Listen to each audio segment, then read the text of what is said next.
Yo! Yo! עכשיו בנתב"ג.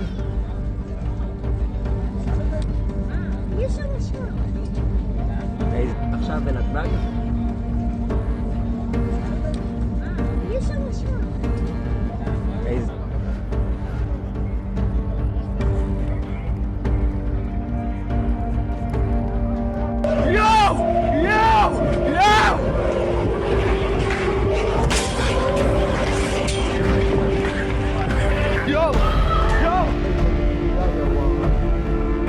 യമനിലെ Houthi വിമതരാണ് ആക്രമണത്തിന് പിന്നിലെന്നാണ് പറയുന്നത്.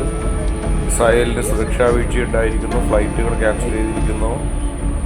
3 പേരുടെ പരിക്ക് റിപ്പോർട്ട് ചെയ്തിട്ടുണ്ട്. അവരിൽ ചിലരുടെ പരിക്ക് ഈ ആക്രമണത്തിന് ശേഷം ഓടിയുണ്ടായതാണ് എന്ന് പറയുന്നു. ഏതായാലും മുഴുവൻ വിമാന സർവീസുകളും റദ്ദ് ചെയ്തിരിക്കുന്നു. ഗസ ഇസ്രായേൽ യുദ്ധത്തിന് ശേഷം ഏറ്റവും വലിയ ആക്രമണം. നേരിട്ട് എയർപോർട്ടിലെ യാത്രക്കാർക്ക് പരിക്കേൽക്കുന്ന രീതിയിലേക്ക് പോലും ഹൂത്തികളുടെ ആക്രമണം വളർന്നിരിക്കുന്നു എന്നുള്ളതാണ്. വലിയ തരത്തിലുള്ള സുരക്ഷാ വീഴ്ച ഇസ്രായേൽ തന്നെ സമ്മതിക്കുന്നു. ഹൂത്തികൾ ബാലിസ്റ്റിക് മിസൈലുകൾ ഉപയോഗിച്ചുകൊണ്ടാണ് ആക്രമണം നടത്തിയത്. വലിയ തരത്തിലുള്ള ഒരു ആക്രമണമായിട്ടാണ് ഇതിനെ കണക്കാക്കുന്നത്.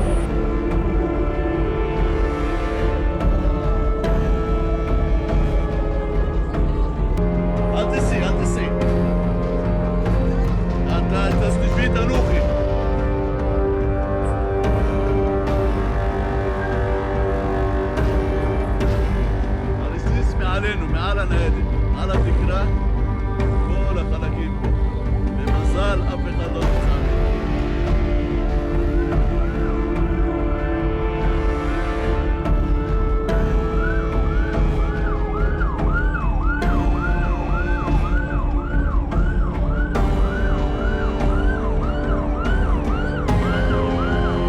ഗസ യുദ്ധവും ഇസ്രായേൽ പലസ്തീൻ സംഘർഷവും അവസാനിക്കുന്നില്ല. ആക്രമണങ്ങളും പ്രത്യാക്രമണങ്ങളുമായി കഴിഞ്ഞ ഏതാണ്ട് 2 വർഷത്തിലേറെയായി യുദ്ധം മുന്നോട്ട് പോകുന്നു എന്നുള്ളതാണ് നമുക്കിതിൽ നിന്ന് മനസ്സിലാക്കാൻ കഴിയുന്നത്.